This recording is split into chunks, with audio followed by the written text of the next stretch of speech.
presentación de la Revista Peruana de Antropología, en su volumen 8 y número 12.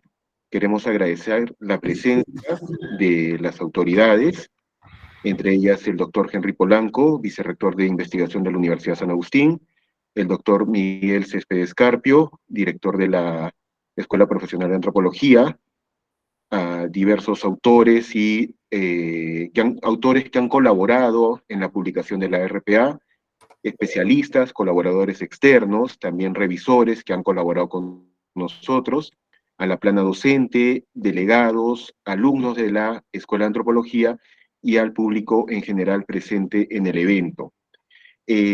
Queremos iniciar esta presentación con las palabras de bienvenida del evento a cargo del doctor Miguel Ángel Céspedes Carpio, director de la Escuela Profesional de Antropología.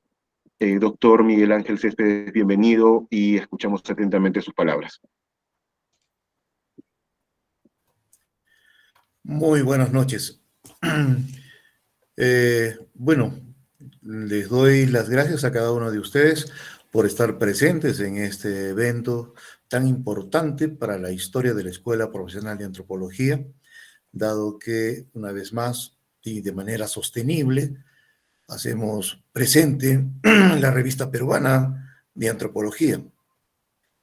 Aquí quiero agradecer al equipo que ha logrado este propósito, y me refiero a la magíster Glenny Góngora Fernández como editora, y que ha venido trabajando en estos últimos meses para que se haga realidad justamente esta obra que va a ser puesta a la comunidad académica y de la especialidad de antropología.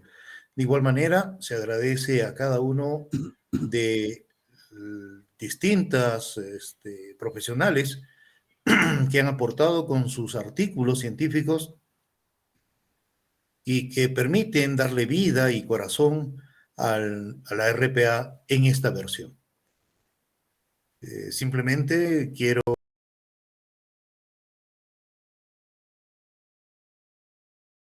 compromiso de siempre de mejorar cada vez más y de ofertar a un público no solamente nacional, sino también internacional, con los aportes científicos que hace la ciencia antropológica desde Arequipa para el mundo. Gracias. Muchísimas gracias al doctor Miguel Ángel Céspedes Carpio, director de la Escuela Profesional de Antropología. A continuación, quisiera invitar a la magíster Glenny Góngora Fernández, quien es la directora, editora de la Revista Peruana de Antropología en su edición número 12 del año 2023, quien hará una reseña de la revista y la escuchamos atentamente. Bien, buenas noches. Voy a compartir pantalla. Permítanme un ratito.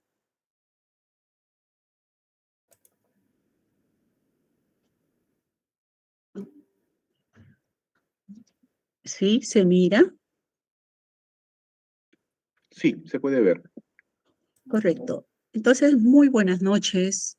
Soy Glenny Góngora Fernández y pues estoy a cargo 2 años al frente de esta revista y como ven, este es nuestro volumen 8, número 12 del 2023. Asimismo, hay que difundir y decir que esta revista está indexada a LatinRed y a ROP.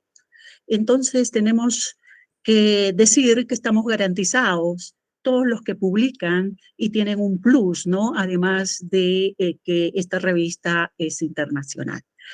¿Cuál es su importancia de nuestra revista? La Revista Peruana de Antropología, más conocida como RPA. Nuestra revista da el honor de difundir artículos de ciencias sociales con un enfoque integral, holístico, interdisciplinario, que abre paso pues al encuentro de muchos análisis de investigación con diferentes áreas y profesionales de las diferentes áreas de estudio, ¿no? Asimismo, tiene una trascendencia porque, bueno, vamos haciendo de gran interés no solo de forma local, sino regional e internacional.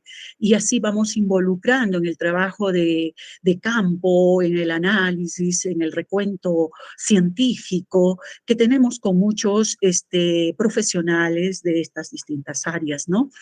Además, contribuye a muchos pioneros, articulistas, para que comiencen a investigar y a escribir textos, ¿no? Y trascender en el tiempo como un buen investigador.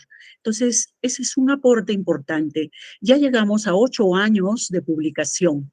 10 años de vida institucional desde que se registró con el Centro de Estudios Antropológicos Luis Eduardo Valcárcel. Esta revista está dentro de la Escuela Profesional de Antropólogos o de Antropología, dentro de la Facultad de Ciencias Histórico-Sociales de la Universidad Nacional de San Agustín. Asimismo, cada año tenemos que editar 2 y sacamos la convocatoria inmediato de cerrar hoy esta presentación pública. Un ratito, me están pidiendo entrar, ingresar, y tengo que admitirlos. Bien, entonces, tenemos publicaciones en plataforma virtual, esta va a salir inmediatamente, y en forma físico. Y un arduo apoyo, ¿no?, de los docentes de la carrera de antropología, especialistas de los pares ciegos que tienen que contribuir a revisar nuestros textos que envían los profesionales, y alumnos egresados. A nuestras bambalinas están 2 alumnos de 5º año que nos apoyan, pues, de alguna manera, y van aprendiendo también este recorrido de hacer investigación. Aquí les presentamos la tapa de la edición física, volumen 8, número 12. Estamos retrasados en la presentación con una publicación de abril 2023.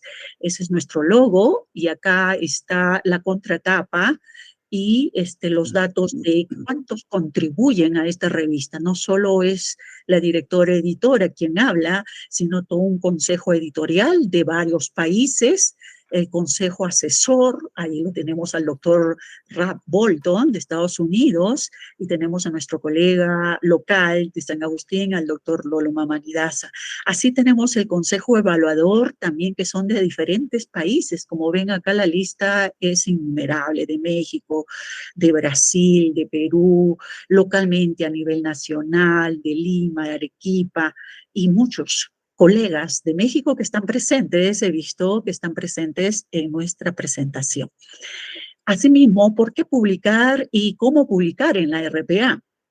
Nuestra prioridad de las publicaciones que recibimos son tantos de enfoque cualitativo como cuantitativo. En los cualitativos tenemos etnografías, etnologías, narrativas descriptivas, estudios de caso, y en el enfoque cuantitativo, de preferencia, recibimos aquellos textos de análisis sociocultural originales y inéditos, pues también, ¿no? Y se puede participar con artículos, con ensayos, crónicas, reseñas y entrevistas de investigación. Esta es nuestra página web, revista peruana. Un ratito, por favor. Doctor, lo estamos esperando. Gracias. Ok. Disculpen, estamos contestando a los requerimientos. Y así tenemos la revista, en la página web es la revista peruana antropología.com, y para enviar primero los textos hay que revisar las normas, las bases que tienen ahí. Y también esta página ya es novedosa también porque tiene un gestor OJS, que es un buscador estandarizado para las revistas indexadas, como es la nuestra. Y aquí está el correo donde deben enviar los textos.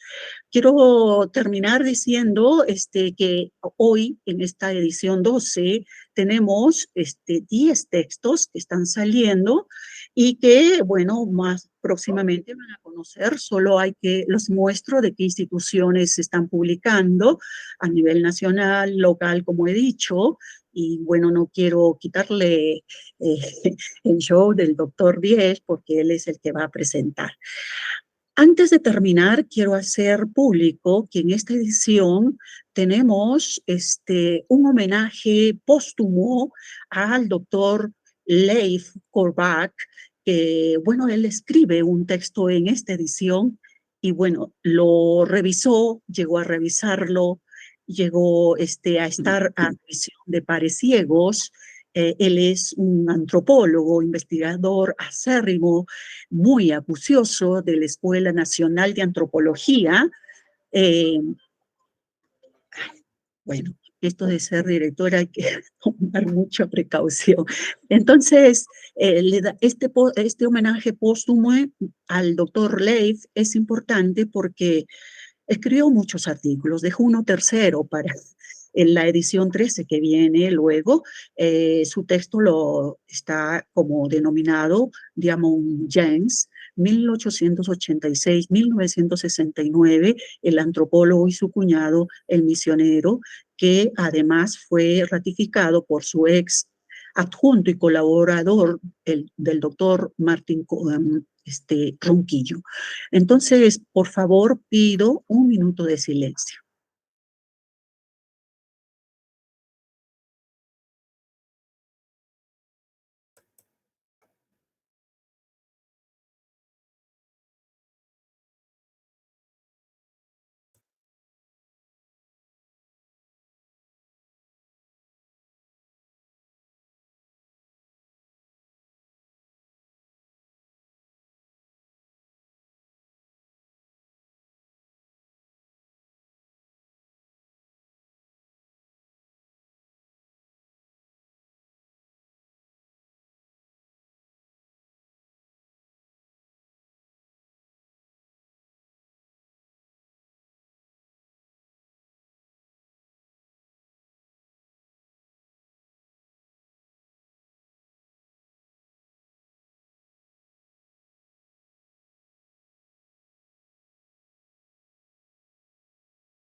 Decía que se terminó el minuto de silencio y que al final de este evento vamos a colgar el link de publicación del volumen 8, número 12, para que todos los participantes y asistentes lo tengan, la edición. Gracias. Muchísimas gracias, Glenny, por esta presentación y también felicitaciones por el esfuerzo valioso de sacar adelante el número 12, la revista peruana de antropología. Va la sincera felicitación. A continuación, quisiera invitar a la segunda parte de nuestro evento, que es los comentarios, y estos inicialmente van a tener la presentación y los comentarios del doctor Antonio Alejandro Díez Hurtado, que va a hacer una mirada general sobre los diversos números de la revista, y a continuación vamos a tener los comentarios de dos autores que han contribuido generosamente con este número. Quisiera hacer una pequeña presentación del doctor Alejandro Díez Hurtado, antropólogo, investigador en temas sociales y rurales, con especial énfasis en la organización y relaciones políticas y económicas de poblaciones costeñas y andinas en Perú, graduado y licenciado por la Pontificia Universidad Católica del Perú y doctorado por la Escuela de Altos Estudios en Ciencias Sociales en París. Ha trabajado en investigación para el desarrollo en el Centro de Investigación y Promoción del Desarrollo, CIPCA, y desde 1996 se desempeña como profesor en la Pontificia Universidad Católica del Perú. Ha sido coordinador de la especialidad de antropología en pre y posgrado y miembro de los consejos de la facultad y del Departamento de Ciencias Sociales. Actualmente es miembro de la Asamblea Universitaria y jefe del Departamento de Ciencias Sociales. Quisiera mencionar, antes de cederle la palabra, dos últimas publicaciones, una de ellas del año 2023, Democracias en las periferias, etnicidad y comunidad en la participación política en Perú, y los procesos de consulta indígena en perspectiva antropológica correspondiente al año 2022. Doctor Alejandro Díez, bienvenido y escuchamos atentamente sus comentarios. Buenas noches con todos, con todas. Gracias a los colegas y a la directora Glenny Góngora por la invitación a comentar ese número de la revista. Quisiera comenzar haciendo dos cositas más sobre mi currículum. Lo primero es que ya no soy jefe de departamento y tampoco miembro de la asamblea. ya desde el periodo anterior ya me reemplazaron y ahora soy un simple profesor investigador, aunque soy presidente del Consejo del Centro de Investigaciones de Ciencias Sociales, del CICEPA de la Universidad Católica. Y quería también señalar que además soy el director de la revista Andina, del Bartolomé de las Casas de Cusco. Entonces, como director, lo primero que quiero decir es felicitar a la directora y a su consejo editorial por un nuevo número de la revista, por el esfuerzo de publicación, que sé que no es sencillo, ¿no? Y que es un trabajo importante, y que además complementa, vamos a decir así, el trabajo más amplio de lo que es una escuela de antropología, es decir, que tiene un espacio de difusión y de, vamos a decir así, de puesta en valor y al público del conocimiento que se produce en la propia escuela y que se produce en otros espacios del lugar, ¿no? En otros espacios antropológicos, otros lugares de producción de conocimiento. Dicho eso, quería hacer algunos comentarios generales y algunos comentarios un poco más específicos al contenido mismo de la revista. Algunos van a sonar eventualmente un poco críticos, ¿no? Un primer comentario que quería hacer es que todas las revistas académicas estamos ahora sometidas, vamos a decir así, a la guadaña de la indexación, ¿no? A estos criterios que mismo comentó la directora, tenemos que sacar 2 números al año, hay que sacar una serie de elementos, tenemos que mantener la revista bajo una lógica de doble revisión de pares ciegos, etcétera, para asegurar la calidad de la revista, para cumplir los requisitos de la indexación. Pero lo que yo quiero destacar es que eso no es lo más importante. O sea, lo más importante en cualquier revista académica está en otro sitio. Está, en primer lugar, en la excelencia académica, está en la seriedad de su trabajo, está en la capacidad de aportar algo nuevo, diferente, que no conocemos sobre, en este caso, el conocimiento antropológico. Entonces, yo soy de los que sigue pensando que la calidad, la pertinencia, el aporte son más importantes que la indexación, sin restar la importancia de esta indexación porque es parte del mundo en el que nos movemos. Es lo que permite validar los trabajos de investigación, lo que nos permite ganar puntos como profesores y docentes en las unidades académicas, lo que nos permite ascender como investigadores o en el escalafón universitario. Por lo tanto, es un mal necesario, pero antepongo la lógica de que la calidad académica es lo principal. Lo segundo, y ahí sí va a sonar esto un poco crítico, es que cuando uno produce conocimiento antropológico, el conocimiento antropológico se ancla en la nueva información, se ancla en el trabajo etnográfico y antropológico de recuperación de nueva información. Entonces, esto es lo que produce normalmente conocimiento nuevo. Entonces, este conocimiento nuevo etnográfico se complementa con otros tipos de producción de conocimiento, ¿no? Estos otros tipos son, por ejemplo, recoger sobre un tema en particular una serie de trabajos y aportar, ¿no? Vamos a decir, el plus que significa esta reunión de diferentes aportes en un nuevo aporte singular. Otro tipo de aporte es cuando uno hace una revisión y un análisis, digamos, histórico sobre nuestra propia disciplina y recupera trabajos de investigadores reconocidos, ¿no? Y los coloca como parte de lo que es el conocimiento y la actualización del conocimiento, a veces rescatando un autor que no era muy conocido o trayendo otra vez al día trabajos de investigación relativamente más conocidos, pero que por, vamos a ver, las arenas del tiempo han quedado en el pasado. Entonces, ¿a qué viene este comentario general? Del conjunto de textos que leí en este número de la revista antropológica, solo 2 contienen, vamos a decir así, información nueva. Todos los demás son trabajos que recogen trabajos anteriores, ¿no? Que proponen síntesis o que hacen trabajo interpretativo sobre otros autores, ¿no? O sea, los 2 trabajos estos que traen información nueva son este trabajo sobre Cantagallo y la experiencia COVID de la población indígena amazónica en Lima, y el trabajo sobre el colectivo de mujeres que se dan soporte emocional en el entorno del cuidado, ¿no? O sea, entonces, estos aportan, vamos a decir así, nuevo conocimiento etnográfico valioso, que es como siempre, y nos aportan miradas diferentes de la realidad, vamos a decir así, y que nos colocan en el centro de la antropología. Luego hay una serie de otros trabajos que tienen una lógica más, diría, de teórica y de balance. Entonces, por ejemplo, hay un trabajo sobre el turismo.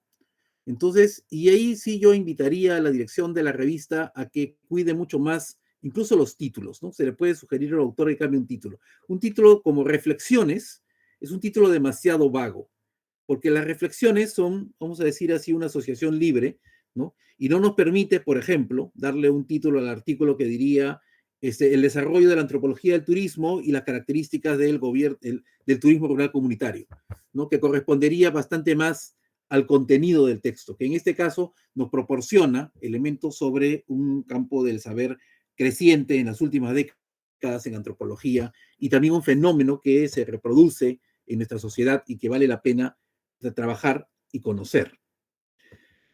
Otros dos textos, refieren más bien a interpretaciones y avances teóricos, uno sobre la interculturalidad y la educación y otro sobre una apuesta sobre la lógica de la teoría, ¿no? Y una propuesta a un marco analítico para la antropología peruana. Entonces, un trabajo muy epistemológico, aparentemente muy erudito, pero digamos así, yo diría que adolece de un problema central. No corresponde a las lógicas de construcción de conocimiento teórico antropológico contemporáneo. A ver, me explico.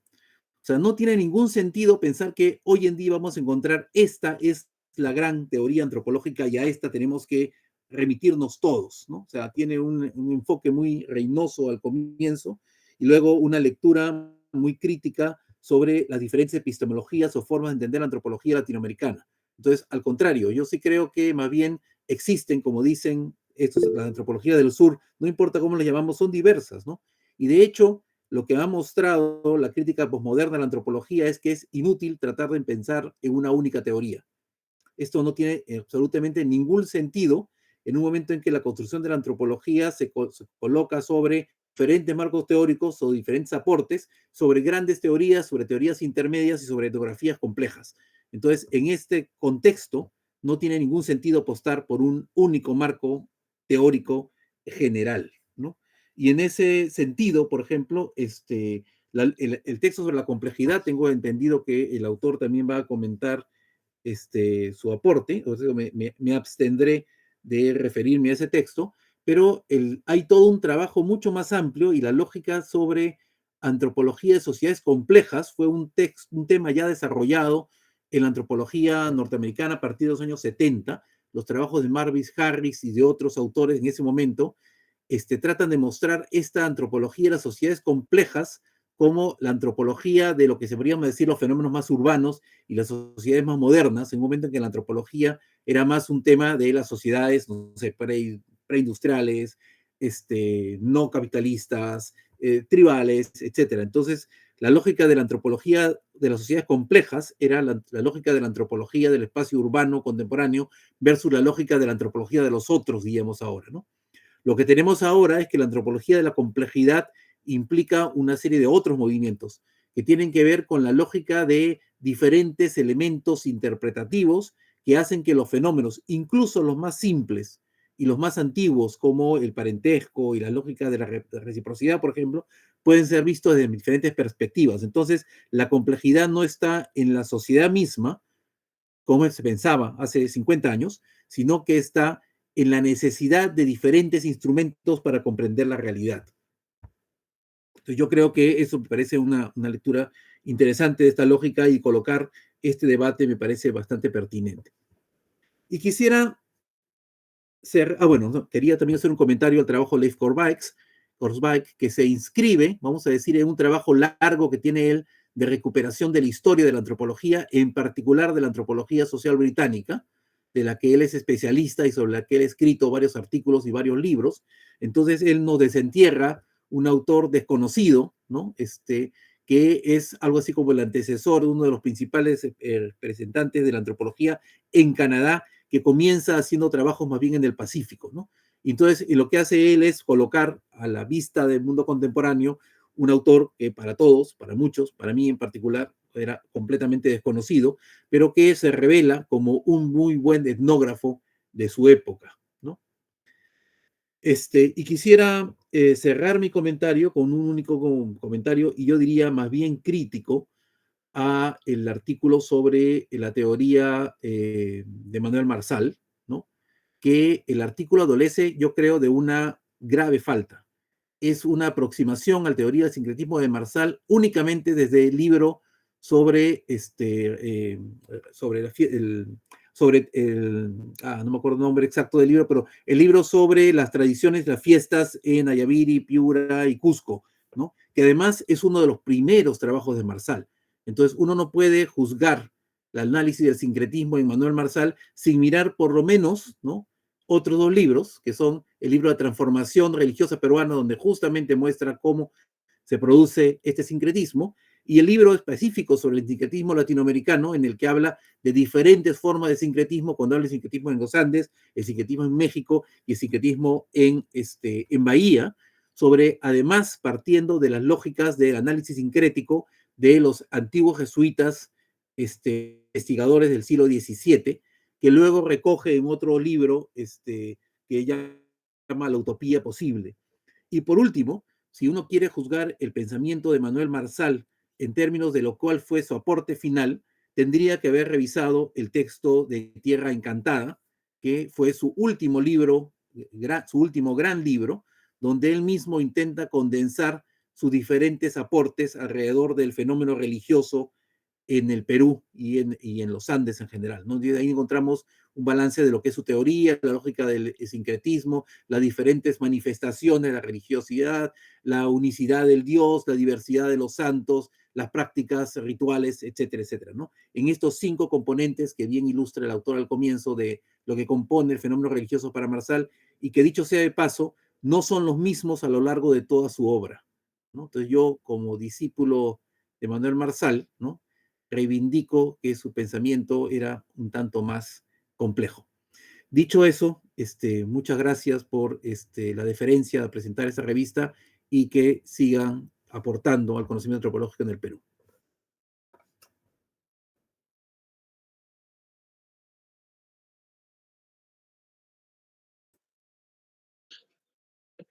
Muchas gracias al doctor Alejandro Díez por sus comentarios, sin duda enriquecedores para poder seguir mejorando y recogiendo nuevos elementos, ¿no?, en futuros números de la revista. A continuación, quisiera hacer la presentación del doctor Víctor Hugo Pachascuya, quien va a hacer la presentación y los comentarios del texto Mircea Eliade y la naturaleza sagrada de los metales. El doctor Víctor Hugo Pachas es doctor en Ciencias Sociales en la especialidad de Antropología, profesor del posgrado de Ciencias Sociales de la Universidad Nacional Mayor de San Marcos, tiene afiliación con la ARM, asesor del sector extractivo y manejo sostenible de recursos naturales con experiencia multinacional a través de roles de liderazgo en Perú, coordinando con contrapartes en Sudamérica para diferentes actores de América del Norte y Europa. Es autor, además, de artículos y libros que enfatizan las interpretaciones culturales sobre el uso de los recursos naturales de actividades extractivas, que tienen poblaciones indígenas y no indígenas en países de Sudamérica. Sus últimos libros son Análisis del impacto del crimen transnacional organizado en las comunidades indígenas de América Latina, el caso del Perú, año 2022, y Las lágrimas del sol, enigma de los espíritus dueños del oro en Sudamérica, del año 2021. Doctor Víctor Hugo, lo escuchamos atentamente. Buenas noches con todos. Gracias por la invitación para presentar el artículo que escribí. Yo quisiera comenzar un poco contándoles por qué llegué a ese artículo y luego ir soltando las principales ideas que puse en ese breve artículo, ¿no? Entonces, yo tengo varios años trabajando el tema de minería, particularmente el tema de la minería en pequeña escala de oro y cobre en el Perú y en algunas partes de los países en Sudamérica, principalmente en la región andina de Bolivia, Ecuador, Colombia. y alguna parte de la Amazonía brasileña. Entonces, yo he trabajado mucho sobre los temas que tienen que ver con el misticismo, ¿no? O sea, ¿qué pasa con este minero informal o artesanal, si le quieren llamar, para no utilizar la palabra informal? ¿Por qué extrae recursos naturales? Porque este minero que nosotros vemos, por ejemplo, en Madre de Dios o en Puno, extrayendo recursos naturales o en Arequipa, es un indígena campesino, y que en la literatura antropológica siempre tratamos de caracterizarlo como que el indígena está en armonía con la naturaleza.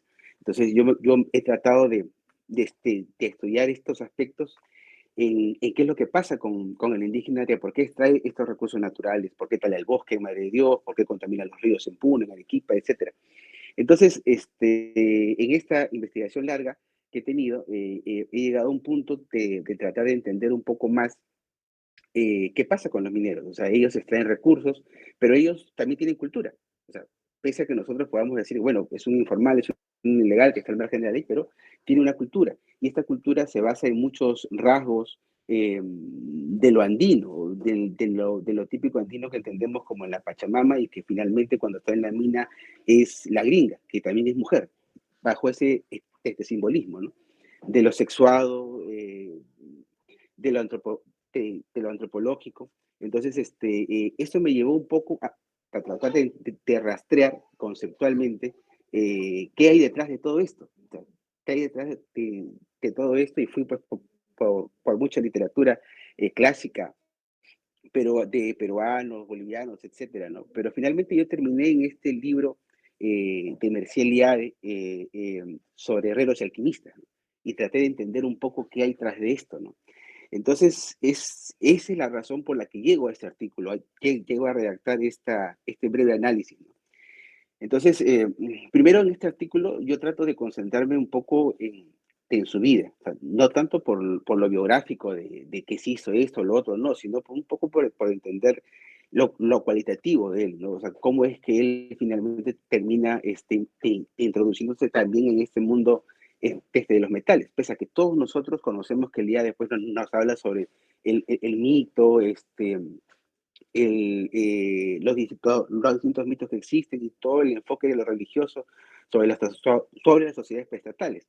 Pero yo me he preguntado un poco qué pasa, ¿no? Tras de eso. Y sus primeras tesis de licenciatura, tesis doctoral, van un poco sobre el tema de los metales, tanto en la India como en China, de entender los metales, su configuración antropomórfica y la sexualidad que hay en todo esto. Y esto cómo se relaciona un poco con sus tesis iniciales, que no son por los que conocemos el día de hoy. Entonces, por eso quise rastrear un poco primero la parte cualitativa de él, ¿no? Entonces, y lo otro es que ya concentrándome en el día y en lo que él trata de decirnos, pues te encuentro en él mucha situación de sexualidad sobre los metales, ¿no? Sobre caracterizar el oro, el cobre, el mercurio, y cómo finalmente todos los metales terminan siendo oro en su proceso de crecimiento y de maduración, ¿no? Y también ingresa al mundo de la metalurgia, y cómo la metalurgia finalmente termina siendo la transformación de los metales casi siempre hacia el oro, ¿no? Entonces, esto me pareció bastante curioso, porque nos concentraba primero en una lógica que yo siempre veía en las minas a las que visito, en casi toda Sudamérica. Entonces, yo rescato algunos aspectos claves, ¿no? Primero, que él tiene una visión bastante antropocéntrica sobre el mundo o sobre su entorno, ¿no? Y esta visión antropocéntrica lo lleva un poco por entender de que también no es propia de Eliade, sino que también tiene un rastro un poco más atrás, un poco más sobre Plinio el Grande, que es un texto que escribió sobre inicios del año 100 en Roma, para sistematizar toda la información que existía sobre diferentes cosas del mundo, pero entre ellas sobre los metales y sobre los mineros, sobre el mundo de los mineros. Y luego también hice el rastro sobre Aristóteles, ¿no? Que en su libro Meteorología también cita esta visión sexual antropocéntrica sobre el entorno. Entonces, esto me lleva un poco a pensar que no es solamente el IAE, sino que hay un rastro en esta visión occidental sobre el mundo, sobre el entorno. Pero entonces aquí entro yo un poco en tratar de entender, por ejemplo, el mundo andino, ¿no? Y el mundo andino pues está plagado también de muchas cosas que son antropocéntricas y particularmente en el mundo minero, ¿no? El oro es una mujer, existen diferentes seres en el entorno, los sueños, todo lo onírico en los mineros, ¿no? Entonces eso no es, o sea, está en el mundo occidental, pero también tiene una semejanza en el mundo andino. Hay mucha semejanza y es un poco lo que yo estoy tratando de rastrear. Pero en este artículo me he concentrado en estos aspectos del IADE. Pienso que son aspectos que no se han tocado antes en el análisis de su obra, pero que me van sirviendo a mí como insumos para tratar de ir construyendo un poco este sentido del IADE y su visión sobre los metales. Eso es lo que yo podría comentar sobre el artículo.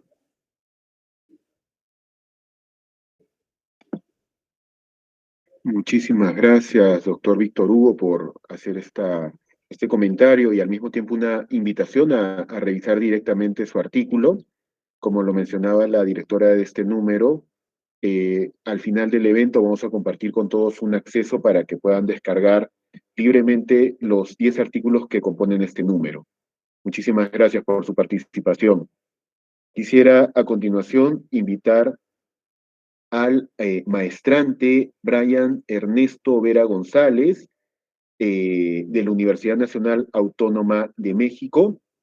Brian Ernesto Vera González es maestrante en Antropología de la Salud por la Universidad Nacional Autónoma de México, licenciado en Antropología Social por la Universidad Autónoma del Estado de México, docente de Antropología en la Escuela Superior de Medicina del Instituto Politécnico Nacional de México. Bienvenido a la presentación y escuchamos atentamente los comentarios que nos va a hacer respecto a su artículo. Hola, ¿ya se escucha? Sí estamos escuchando bien. Ok, muchísimas gracias. Bueno, pues para mí es un gusto conocerlos de forma virtual por la lejanía y también es un gusto para mí, después de 2 años, volver a publicar un artículo en la presente revista. Ya lo había hecho con anterioridad. La primera vez también lo hice en la sección principalmente de categoría denominada ensayo. Y bueno, antes de platicarles la temática del artículo, quiero tomar un par, o al caso 3 minutos, para comentar un poco sobre el género del ensayo, ya que en la antropología no suele ser el tipo de texto más escrito o de mayor popularidad que tiene nuestra disciplina, ¿no? La insignia que tenemos es estos textos que involucran la etnografía, que es la metodología insignia de la disciplina, que son enriquecedoras, llamativas, e incluso nos hacen imaginar otras realidades y lugares que físicamente no conocemos. Pero el ensayo no es algo que nos caracteriza a los antropólogos, pero forma parte de nuestras investigaciones. Muchas veces incluso no solemos llamarlo como ensayo, sino que suele llamarse el capítulo 1 de algún trabajo de título y que trae ahí inmiscuida, no tal vez la intención de que se convierta en un ensayo, pero trae buenos aspectos de esto. En otras ocasiones, la palabra ensayo se nos es mencionada cuando estamos al final de un curso de pre y de posgrado, con una serie de especificaciones sobre el estilo y el formato, que cuando vamos iniciando en este camino de la investigación, resultan todo un reto lograrlos, porque luego tenemos esa parte de las calificaciones. El ensayo es un trabajo con un desenvolvimiento de ideas abstractas y conceptuales construidas del pensamiento, reflexión y postura del autor, es decir, de quien lo va a escribir. Entran en discusión y diálogo con otros pensamientos, autores, artículos, libros.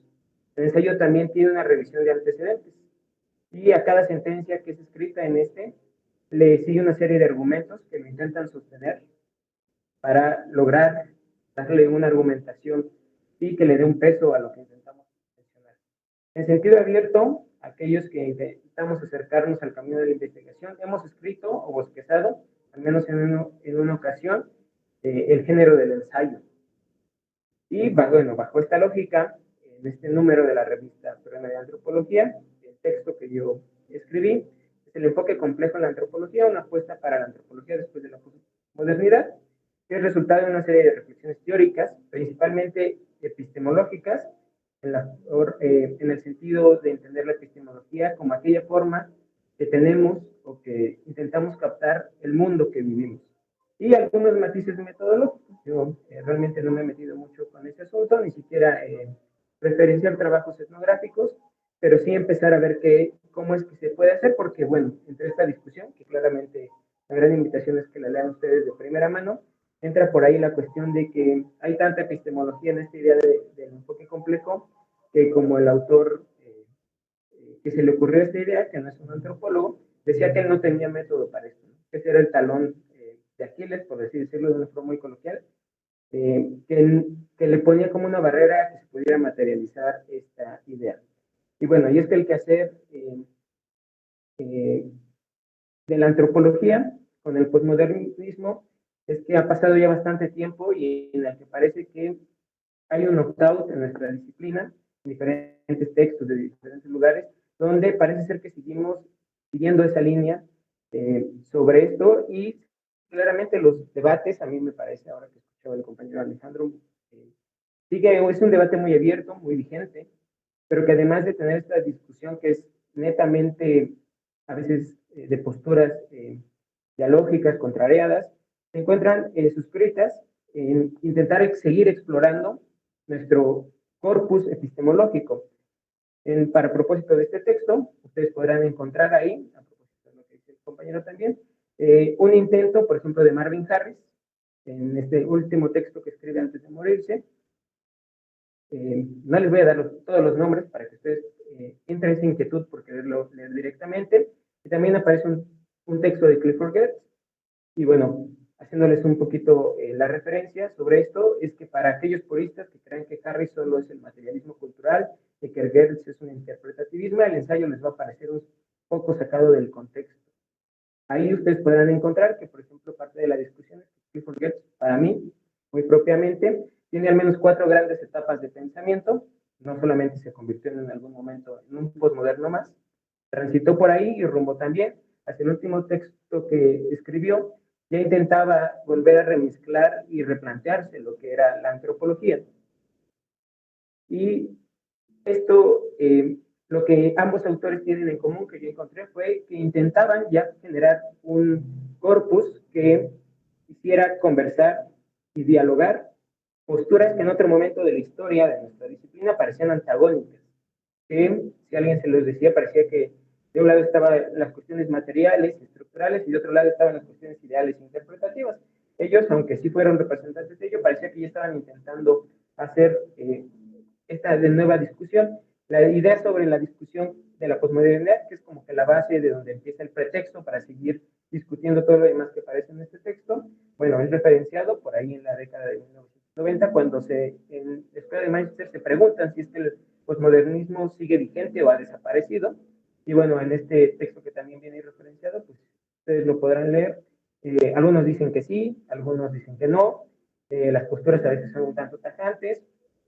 Y bueno, pero lo que sí parece ser que la antropología, con esta idea de con el posmodernismo que trajo esta idea del relativismo un tanto exacerbado, y que nos centráramos principalmente en la diferencia, que dejamos un tanto abandonada la similitud, es que algo que sigue y seguirá siendo como que lo más importante que nos diferencia de otras disciplinas parece que se encuentra en nuestro enfoque, es decir, en la etnografía. Hoy la etnografía, por ejemplo, le resulta más atractiva a otros profesionales de las ciencias sociales, incluso no de ciencias sociales, incluso yo me atrevería a decir incluso hasta de ciencias de la salud, donde la etnografía llama tanto la atención que la leen más ellos que nosotros, los propios antropólogos, que a veces por esta cuestión de los vicios que nos vamos generando, nos alejamos de nuestro propio corpus que nos forma.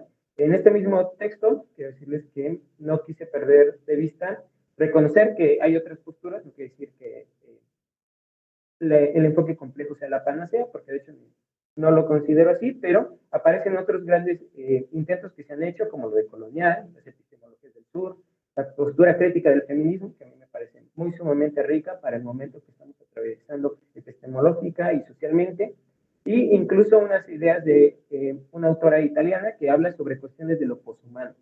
Estas 4 vertientes me parecen a mí de suma relevancia y que pueden también enriquecer. Algo que tiene que quedar claro es que no podemos seguir construyendo una antropología a partir de solamente antropología. Es decir, leernos entre nosotros como si fuéramos un grupo endógamo, a propósito de los conceptos del parentesco, sino que en el enriquecimiento con otras disciplinas parece ser que es una apuesta no solamente de nosotros, ¿no?, sino también de otras disciplinas que se están abriendo a tratar de generar cuestiones epistemológicas y de discusión a partir de ello, pero además de que nos abramos a todo esto, hay algo que me parece que con el paso del culturalismo exacerbado sí se ha perdido muchísimo. Y es que ya no se hacen tantas discusiones ontológicas, es decir, por ejemplo, ya no discutimos hoy en día lo que es el humano, ya no discutimos tanto lo que es la cultura, y si ustedes ven como reflejo, los estudiantes que venimos del pregrado, traemos casi tatuada los conceptos clásicos de lo que era la cultura que nos enseñan como en las teorías clásicas, y a veces incluso generar que un estudiante tenga un propio criterio sobre lo que es la cultura, pues bueno, eso a veces suele ser un reto muy grande y a veces un tanto alejado de lo que tenemos. Y bueno, sin hacerles tanto ya mucho adelanto de lo que trata este artículo, mi mayor apuesta era pues buscar un punto de equilibrio entre lo estructural y lo particular para no caer en el relativismo absoluto que nos ha dejado la idea de lo posmoderno. Y bueno, para cerrar este trabajo presentado y el ensayo, pues es incitar, porque el ensayo siempre incita a la discusión y a la controversia, y para los que estamos en este terreno, el querer conocer nuestra tradición antropológica para llegar al escenario presente de las discusiones, y sobre todo invitar a estudiantes y profesionales a continuar discutiendo el quehacer antropológico, exhortándolos a leer con ojo crítico cada uno de los artículos, no solamente este, pero sino todos los que se presentan en esta revista. Y muchísimas gracias. Muchas gracias al maestrante Ernesto Vera por no solo por participar de este espacio, sino también por adelantarnos un poquito y animarnos a revisar también su artículo, que seguramente con mucho gusto va a estar a disposición de todos los participantes y todos quienes siguen la revista Peruana de Antropología. Y un saludo hasta México. Hay varios artículos que se han publicado. De hecho, la revista peruana ha recibido una gran contribución de académicos mexicanos. Muchas gracias.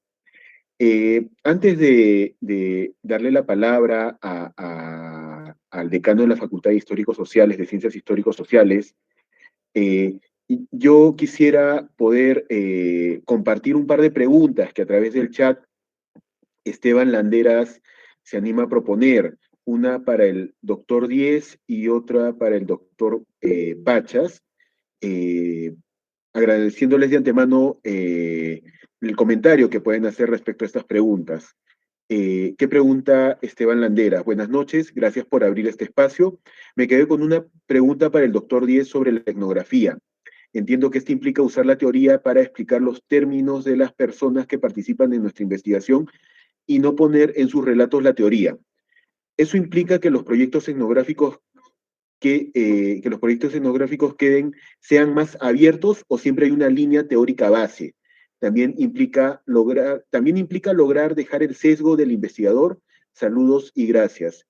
Y me animo a compartir la segunda pregunta de Esteban respecto al colega sobre su artículo de la minería. ¿Has considerado repensar lo indígena como una construcción social?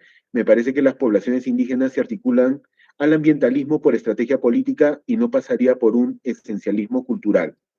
Saludos. Vamos respondiendo estas preguntas y para poder ir avanzando. Doctor Díez, doctor Pachas, los escuchamos. A ver, comenzaré. Tengo que decir la pregunta primero. Muchas gracias por la consulta. En realidad, yo uso el término etnografía como, en este caso, como sinónimo de información de primera mano de campo, ¿no? pero yo soy de los que cree que sin teoría no se puede hacer etnografía. Es decir, si tú no tienes una clara teoría y unas claras preguntas de investigación y simplemente vas al campo a recoger y narrar lo que viste, eres un periodista o un viajero. O sea, un antropólogo tiene previamente un marco analítico que te dice qué estás viendo, cómo lo estás viendo, por qué lo estás viendo. O sea, tanto la teoría como el método son componentes de la etnografía. Y el dato etnográfico es siempre construido. Y está construido a partir de una serie de lentes que tiene el investigador que vienen de su proceso de formación y también de sus preguntas, de lo que quiere en ese momento mirar. O sea, no toda producción de información etnográfica es siempre una selección, ¿no? Que implica, vamos a decir así, un filtro analítico, epistemológico, teórico y metodológico. Lo que uno recoge es fruto, vamos a decir así, de un proceso previo de selección de qué es lo que voy a ver. Es cierto que el campo siempre nos sorprende, nos dice cosas nuevas, nos dice matices. Si ya lo supiéramos todo, no tendría ningún sentido hacer más etnografía, ¿no? Pero sin una pregunta apropiada, sin una buena teoría general, parcial, un elemento comparativo, no es posible hacer una buena etnografía, ¿no? Eso como respuesta. Bueno, abordando la segunda pregunta, yo, por ejemplo, para contestarla, voy primero por esta parte. Hice una tesis doctoral en San Marcos sobre espíritus dueños del oro. Yo le denominé de esa forma, ¿no? Y básicamente lo que yo me planteaba como hipótesis es que hay una constante en estos indígenas mineros, de Puno, de Madre de Dios, de Bolivia, de La Paz, de Oruro, o de Ecuador. Primero que mi tesis para tratar de tener una base etnográfica sólida, tenía que recorrer un poco la parte andina, y no solamente la de Perú, sino que la de Bolivia, parte de la de Ecuador, parte de Colombia. Mi tesis doctoral se basa en una comparación de 14 etnografías sobre concesiones mineras de pequeña escala, que tuvieran ciertas variables, características, digamos, data comparable, ¿no? Pero lo que yo buscaba un poco era tratar cómo entendía el minero al oro, o sea, qué entendía con el oro, qué cosa significaba para él y cómo se comunicaba con él. Entonces, lo curioso, y voy sobre tu pregunta, y lo curioso era de que en estas 14 etnografías con población indígena, migrante o territorialmente ubicada, la secuencia se repetía, de que el oro era identificado de forma femenina y que la comunicación que tenía el minero con el oro era por sueños, por lo lírico, para identificar dónde está la beta, si la beta era buena le daba oro, si la beta era, se enamoraba de un minero que no tenía plata, le caían maldiciones y se perdía el oro, y hasta con población indígena ecuatoriana, Shuar. Y lo curioso era que hasta los Shuar se preguntaban con los colonos que llegaban a su territorio cómo es el oro, qué características tiene, si se le hace pago o no se le hace pago. Entonces, lo andino, digamos que no tiene fronteras, o sea, está en buena parte de los Andes y se va repitiendo esta suerte de cosmovisión sobre este mundo, que es muy particular, que yo lo caracterizo como una cultura, pese a sus logísticas de ilegalidad, informalidad o topónimos que le pueda dar el gobierno. Existe esto indígena en ellos que se transmite hasta en personas que no necesariamente son indígenas andinos, pero que van entendiendo el qué hacer con cómo comunicarse con este oro para que haya este oro. Entonces, yo pienso que lo indígena, o sea, se construye socialmente entre todas las comunidades que existen, ¿no? A veces uno encuentra en Puno, en Ananea o en Rinconada, algunas comunidades donde ni siquiera se llaman a ellos como indígenas, ¿no?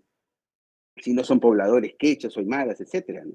Lo indígena es construido, ¿no? Y yo Yo difícilmente, como decía Alejandro, pienso un poco en ir al campo sin teoría, ¿no? Uno tiene que necesariamente ir al campo con teoría, porque es un poco jalar los cabellos ir si no tienes tu marco conceptual claro, o tus propuestas, o tus hipótesis trabajadas, peloteadas, para que te den unas variables que tú vas a buscar. Obviamente, en el campo siempre está lo otro, lo adicional, ¿no? Que uno puede agregar a tus hipótesis. Entonces, lo indígena es construido. Yo no pienso así como en una cuestión de construir lo indígena. Pienso, por ejemplo, de lo que tú decías, ¿no? Que hay poblaciones indígenas en el Perú muy pegadas a temas forestales, por ejemplo, ¿no? Pero que también hacen minería.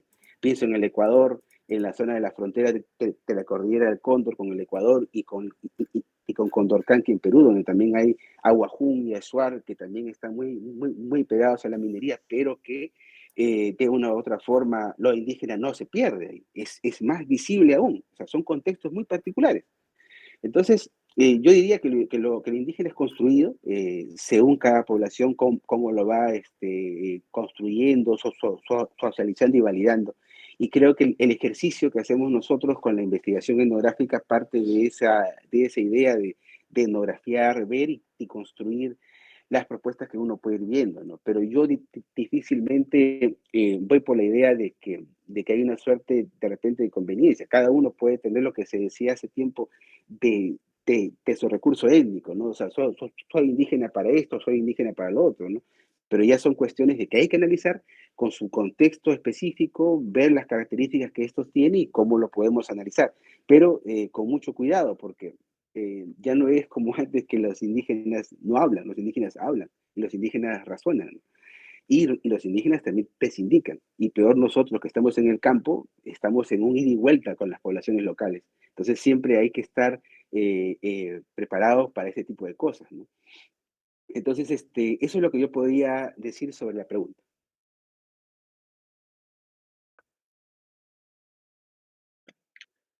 Bien, muchísimas gracias a los doctores Diez y a doctor Víctor Hugo Pachas por responder estas preguntas.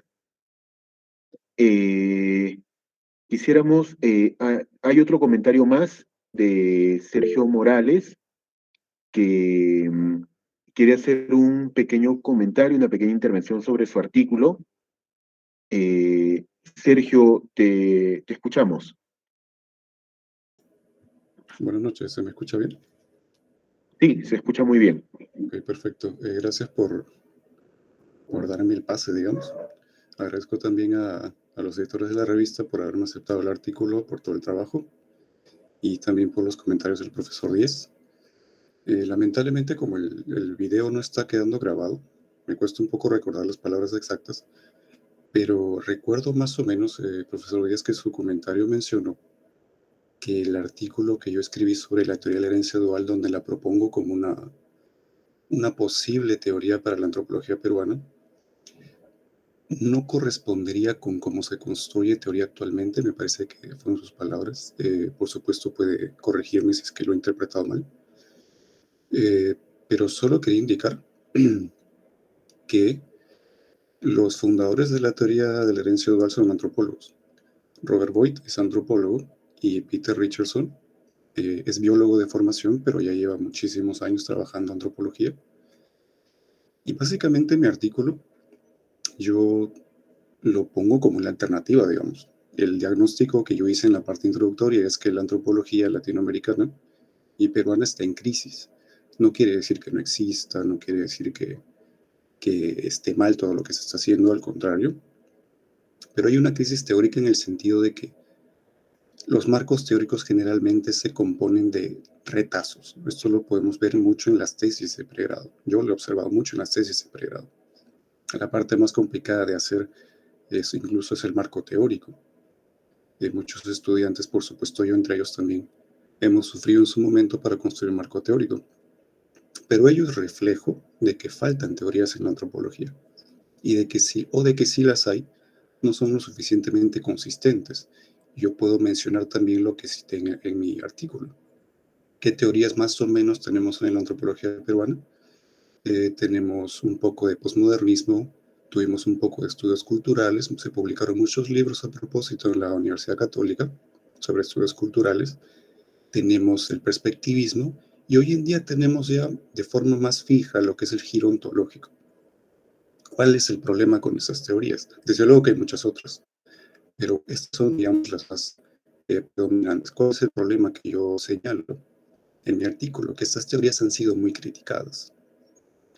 Y claro, esto es un tema de perspectiva, ¿no? Pero han sido criticadas, a mi juicio, de forma tal que las invalida como posibles opciones para marcos teóricos de la antropología peruana. Y yo soy un interesado en que la antropología peruana crezca, digamos, que se desarrolle. También estuvimos discutiendo hace un momento el tema de la indexación, la importancia de la teoría en el trabajo de campo. Creo que todos estamos de acuerdo en ello. Y los antropólogos que trabajan en la teoría de la herencia dual, en Harvard principalmente, y también en Stanford, son antropólogos que publican en revistas muy, muy importantes. Nature, Science, Evolution and Human Behavior, casi todo lo hacen en inglés. Hay muy poco en castellano, y por eso que yo me atreví a hacer mi tesis de licenciatura sobre esa teoría. Creo que todo depende de qué tipo de antropología queramos tener. Y la recomendación que yo hago en mi artículo es que hay una teoría que podríamos observarla, que podría servir como un marco teórico, y esto no quiere decir que sea la mejor teoría del mundo o que las demás teorías no funcionan, pero yo sí creo que hay una situación crítica en la que la antropología peruana está sumergida ya hace bastante tiempo y que la teoría del herencia dual podría servir como una posible teoría que nos ayude un poco a pensar estas cosas, ¿no? Es una teoría antropológica, eso es lo que quería recalcar. No recuerdo exactamente las palabras, discúlpenme, pero es una teoría antropológica hecha por antropólogos, promovida actualmente por Joseph Henry, que es un antropólogo de Harvard. Y sobre las grandes teorías, es cierto que los posmodernos dijeron que ya no existen grandes teorías, pero la evidencia muestra que hay algunas grandes teorías y que la teoría de la herencia dual bien puede ser una de ellas, ¿no? Eso es lo que quería mencionar. Muchas gracias. Muchas gracias, Sergio, por tu participación y yo creo que esta intervención y da pie para animar futuros encuentros donde también podamos intercambiar nuestras opiniones, nuestros puntos de vista, que sin duda enriquecen a todos los que participamos esta, de la disciplina antropológica y de las ciencias sociales en general. Quisiera invitar a continuación al doctor Ariosto Carita, decano de la Facultad de Ciencias Histórico-Sociales, para que pueda brindar unas palabras en la presentación del número 12 de la Revista Peruana de Antropología.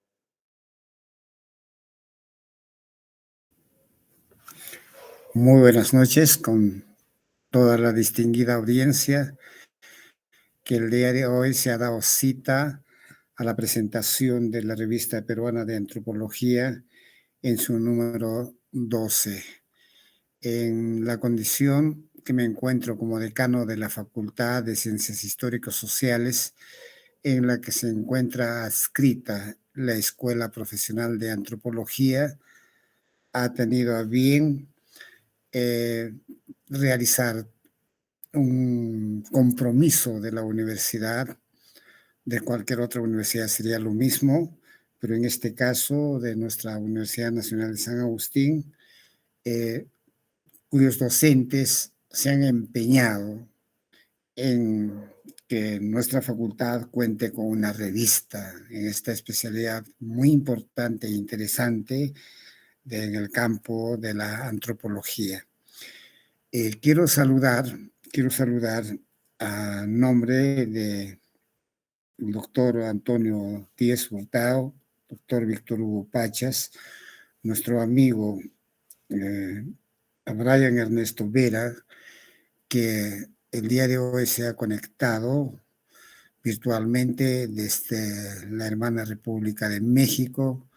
Nosotros del Perú también nos sentimos muy orgullosos porque creo que es una demostración de la práctica y la vigencia de la hermandad de dos pueblos tradicionales tan antiguos como el pueblo azteca y nuestro pueblo inca. Siempre estaremos unidos por esta tradición histórica de nuestro pasado histórico. También extender el saludo a todos los que se encuentran en esta sala virtual, que tengan muy buenas noches. Me siento muy contento y muy feliz de haber presenciado y asistido a los comentarios que se han realizado sobre el contenido de la revista peruana de antropología.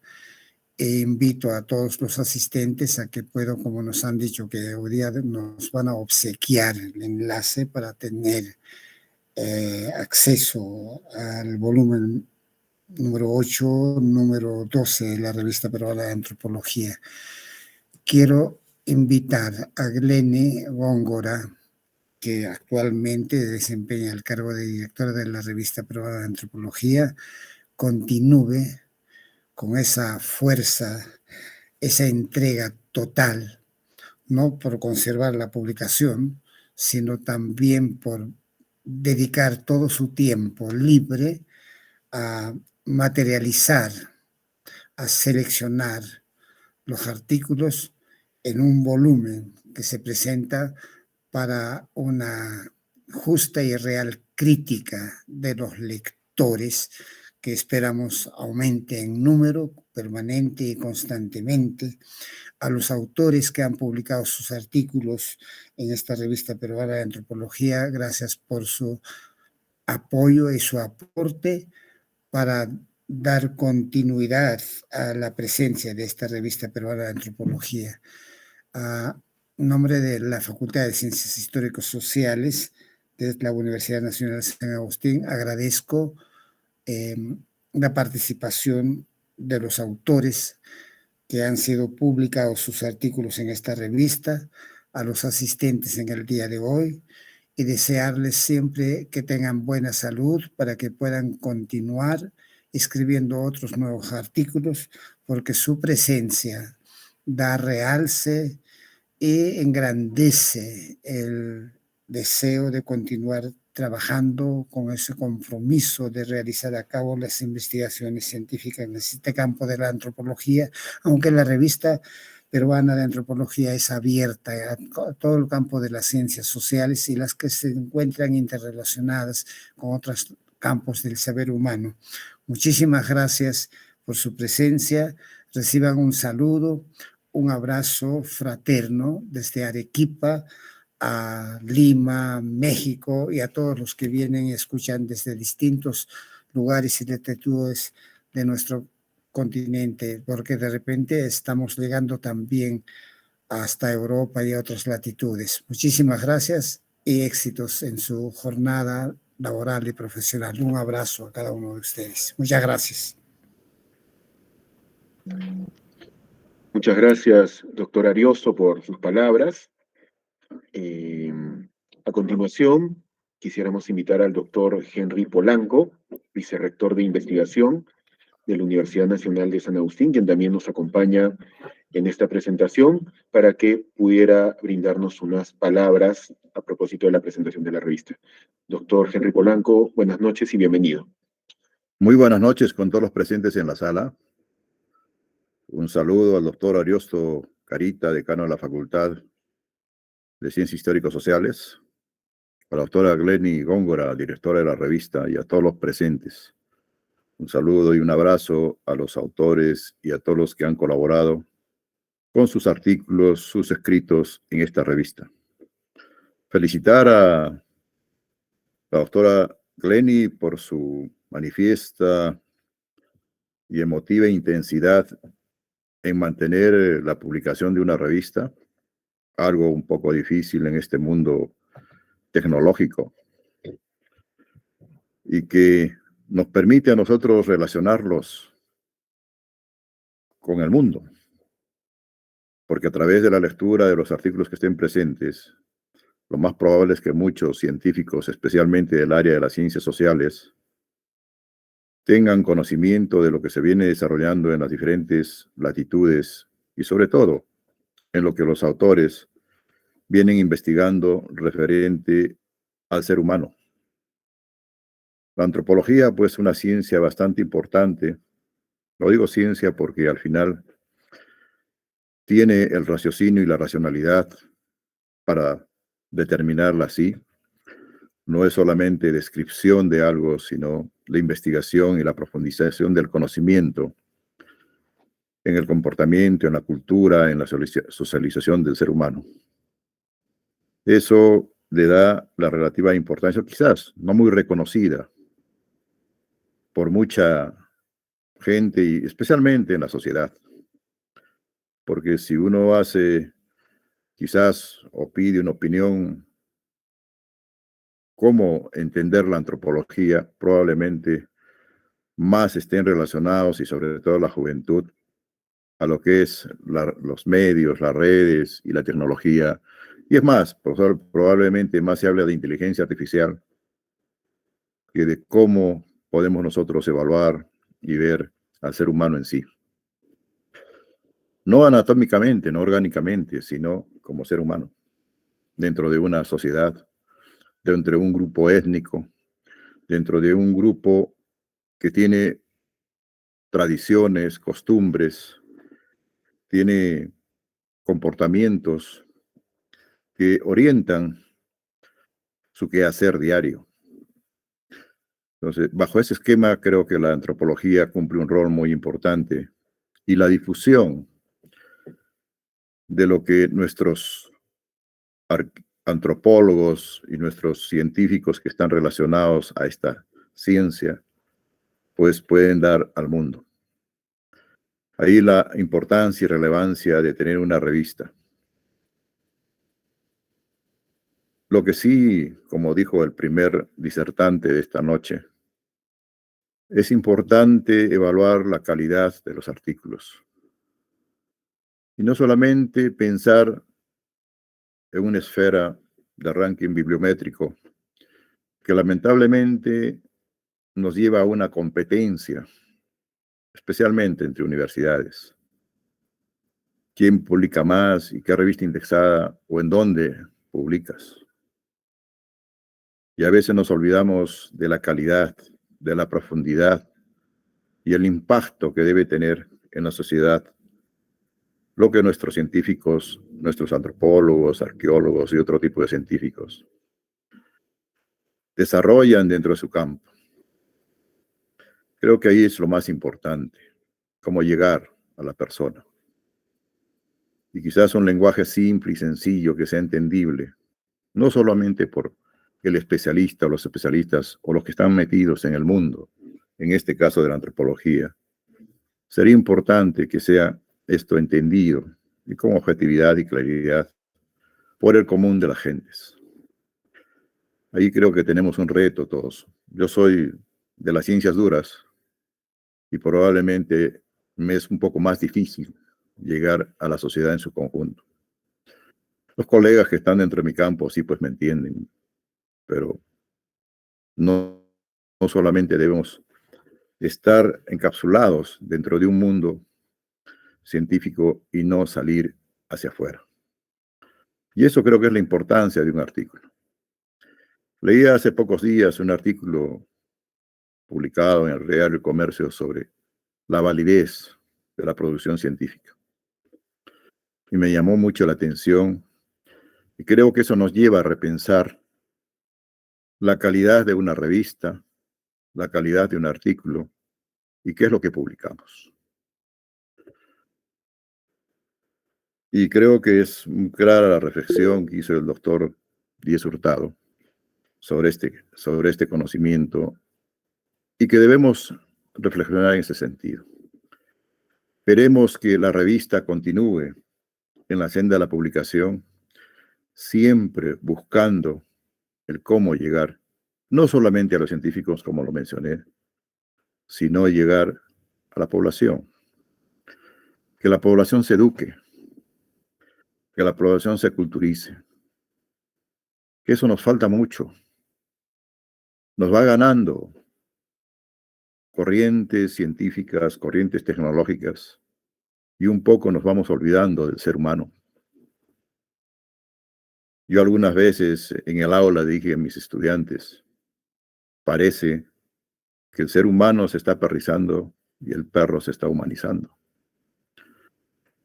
¿Por qué? Porque nos vamos olvidando un poco del ser humano. Y ustedes como antropólogos, pues tienen un rol muy importante en este campo. Y lo más rico, creo yo, es que ustedes difundan todo este quehacer de la antropología, todo este quehacer de cómo fue desde la antigüedad a la fecha, cómo viven las sociedades. Hablaba el colega de los mineros informales. Digámoslo así, son informales porque no están dentro de la ley. Pero es una vida ruda y cruda, donde lamentablemente, posiblemente mucho del colega haya visitado por el aspecto de su investigación lugares como La Rinconada, Secocha, Guaypete. ¿Cómo es la vida en estos sitios? Es una vida lamentable. Es una vida y pueblo sin ley, donde el Estado no está presente. Y es una vida dura. Me llamó la atención hace poco una película que probablemente mucha gente no le dio importancia y no la vio,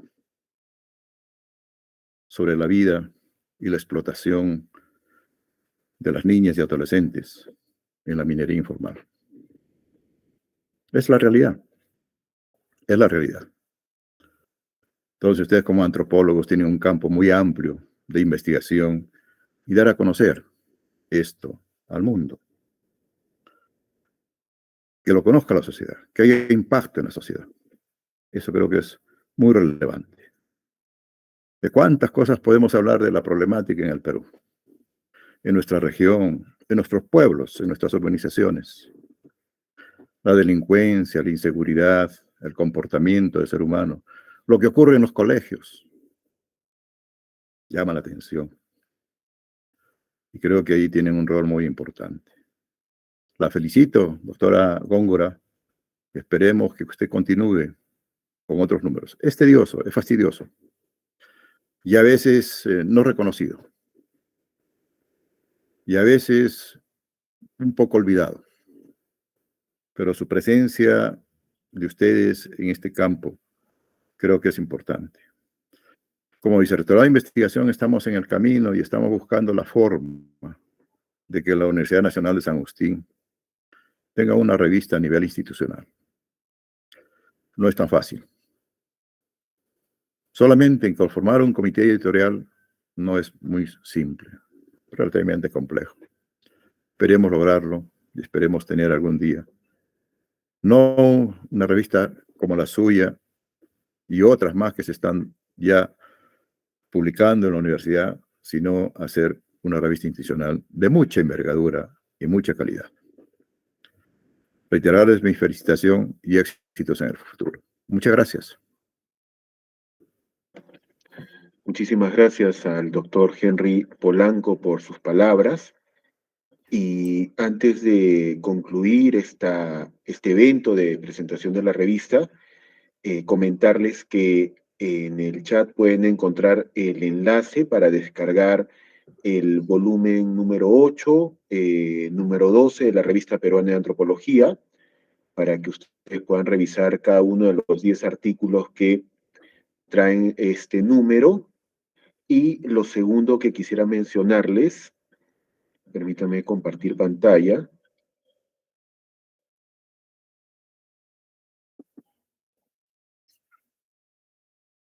¿Me confirman, por favor, si ya puede verse?